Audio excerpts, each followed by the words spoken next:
بسم اللہ الرحمن الرحیم۔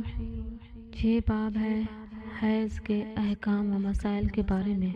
حضرت عائشہ صدیقہ رضی اللہ عنہ سے روایت ہے، آپ فرماتی تھی، ہم حج کے ارادہ سے نکلے، جب ہم مقام صرف میں پہنچے تو میں حیضہ ہو گئی اور اس رنج میں رونے لگی کہ رسول اللہ صلی اللہ علیہ وآلہ وسلم تشریف لائے۔ آپ نے پوچھا، تمہیں کیا ہو گیا؟ کیا حائضہ ہو گئی ہو؟ میں نے کہا ہاں۔ آپ نے فرمایا، یہ ایک ایسی چیز ہے جس کو اللہ تعالیٰ نے آدم علیہ السلام کی بیٹیوں کے لیے لکھ دیا ہے، اس لیے تم بھی حج کے افعال پورے کر لو، البتہ بیت اللہ کا طواف نہ کرنا۔ حضرت عائشہ صدیقہ رضی اللہ عنہما نے فرمایا، رسول کریم صلی اللہ علیہ وآلہ وسلم نے اپنی بیویوں کی طرف سے گائے کی قربانی کی۔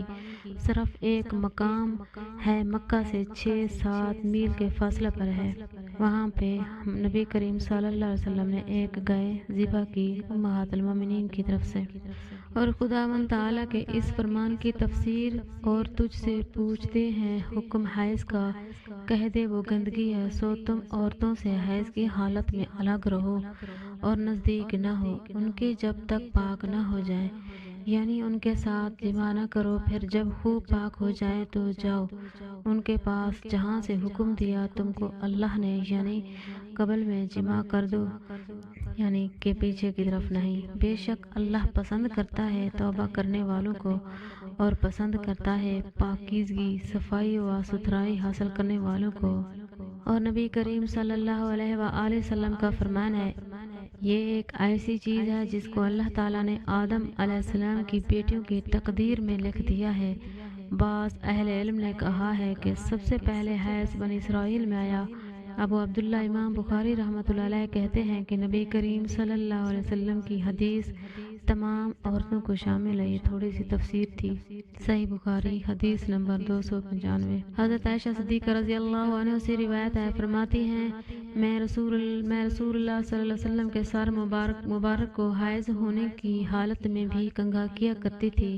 صحیح بخاری حدیث نمبر 295۔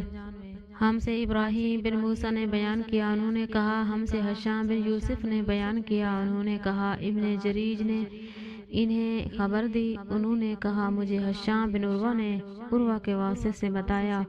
ان سے سوال کیا گیا، کیا حائضہ بیوی میری خدمت کر سکتی ہے یا ناپاکی کی حالت میں عورت مجھ سے نزدیک ہو سکتی ہے؟ عروہ نے فرمایا، میرے نزدیک تو اس میں کوئی حرج نہیں ہے، اس طرح کی عورتیں میری بھی خدمت کرتی ہیں اور اس میں کسی کے لیے بھی کوئی حرج نہیں ہے، اس لیے کہ مجھے حضرت عائشہ رضی اللہ عنہما نے خبر دی کہ رسول کریم صلی اللہ علیہ وآلہ وسلم کو حائضہ ہونے کی حالت میں کنگھا کیا کرتی تھی، اور رسول اللہ صلی اللہ علیہ وسلم اس وقت مسجد میں معتکف ہوتے تھے، یعنی اعتکاف میں ہوتے تھے۔ آپ اپنا سر مبارک قریب کر دیتے اور حضرت عائشہ رضی اللہ عنہما اپنے حجرہ ہی سے کنگھا کر دیتی تھی، حالانکہ وہ حائضہ ہوتی۔ صحیح بخاری حدیث نمبر 296۔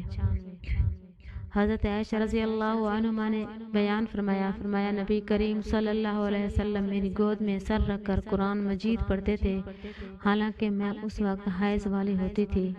صحیح بخاری حدیث نمبر 297۔ زینب بنت ام سلمہ نے ان سے بیان کیا، ان سے ام سلمہ رضی اللہ عنہما نے کہا، میں نبی کریم صلی اللہ علیہ وآلہ وسلم کے ساتھ ایک چادر میں لیٹی ہوئی تھی، اتنے میں مجھے حیض آ گیا، اس لیے میں آہستہ سے باہر نکل آئی اور اپنے حیض کے کپڑے پہن لیے۔ حضور صلی اللہ علیہ وسلم نے پوچھا، کیا تمہیں نفاس آ گیا ہے؟ میں نے عرض کیا ہاں، پھر مجھے آپ نے بلا لیا اور میں چادر میں آپ کے ساتھ لیٹ گئی۔ صحیح بخاری حدیث نمبر 298۔ حضرت عائشہ صدیقہ رضی اللہ عنہ سے روایت ہے، فرماتی ہیں، انہوں نے فرمایا کہ میں اور نبی کریم صلی اللہ علیہ وسلم ایک ہی برتن میں غسل کرتے تھے، حالانکہ دونوں جنبی ہوتے تھے۔ صحیح بخاری حدیث نمبر 299۔ اور آپ مجھے حکم فرماتے، بس میں ازار باندھ لیتی، پھر آپ میرے ساتھ مباشرت کرتے، اس وقت میں حائضہ ہوتی، یعنی کہ جس کو ہم کپڑا وغیرہ، یعنی کہ حضور ازار سے مطلب کپڑا وغیرہ لپیٹ لینا، یعنی کہ نیچے کوئی کپڑا رکھ لینا، تو ایسے ہی صرف ہاتھ لگانے سے، مباشرت سے مراد صرف ہاتھ لگانا، ایک دوسرے کو گلے میں لگانا، بس اور کچھ نہیں اس سے۔ صحیح بخاری حدیث نمبر 300۔ اور آپ اپنا سر مبارک میری طرف کر دیتے، اس وقت آپ اعتکاف میں بیٹھے ہوتے اور میں حیض کی حالت میں ہونے کے باوجود آپ کا سر ڈھانپ مبارک دھو دیتی تھی۔ صحیح بخاری حدیث نمبر 301۔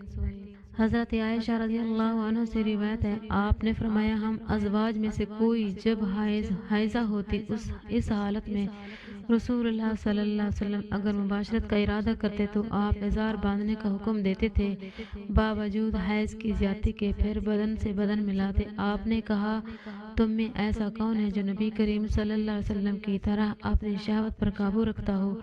اس حدیث کی مطابق خالد اور جریر نے شیبانی کی روایت کی ہے۔ یہاں بھی مباشرت سے مراد ساتھ لیٹنا بیٹھنا مراد ہے، نہ کہ ہم بستری۔ صحیح بخاری حدیث نمبر 302۔ حضرت میمونہ رضی اللہ عنہ سے روایت ہے، فرمایا جب نبی کریم صلی اللہ علیہ وسلم اپنی بیویوں میں سے کسی سے مباشرت کرنا چاہتے وہ حائضہ ہوتی تو آپ کے حکم سے وہ پہلے ازار باندھ لیتی، اور سفیان نے شیبانی سے اس کو روایت کیا ہے۔ صحیح بخاری حدیث نمبر 303۔ حضرت ابو سعید خدری رضی اللہ عنہ سے روایت ہے، آپ نے فرمایا رسول کریم صلی اللہ علیہ وسلم عید الاضحیٰ یا عید الفطر میں عید گاہ تشریف لے گئے، وہاں آپ عورتوں کے پاس سے گزرے اور فرمایا اے عورتوں کی جماعت صدقہ کرو کیونکہ میں نے جہنم میں زیادہ تم ہی کو دیکھا ہے۔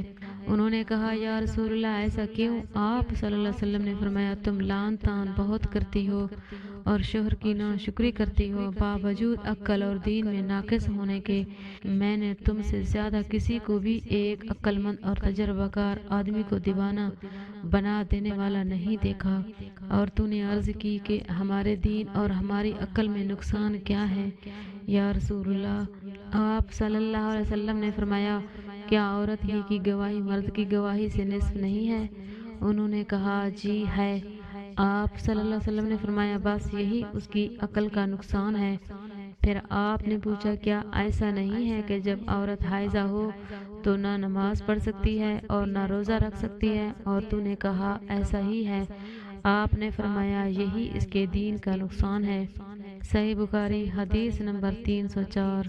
حضرت عائشہ صدیقہ رضی اللہ عنہ سے روایت ہے، فرمایا ہم رسول اللہ صلی اللہ علیہ وسلم کے ساتھ حج کے لیے اس طرح نکلے کہ ہماری زبانوں پر حج کے علاوہ اور کوئی ذکر ہی نہ تھا۔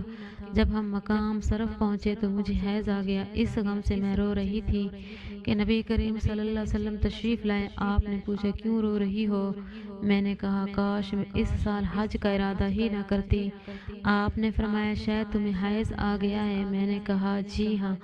آپ نے فرمایا یہ چیز تو اللہ تعالیٰ نے آدم علیہ السلام کی بیٹیوں کے لیے مقرر کر دی ہے، اس لیے تم جب تک پاک نہ ہو جاؤ طواف بیت اللہ کے علاوہ حاجوں کی طرح تمام کام انجام دو، خانہ کعبہ کا طواف نہیں کر سکتی ہو۔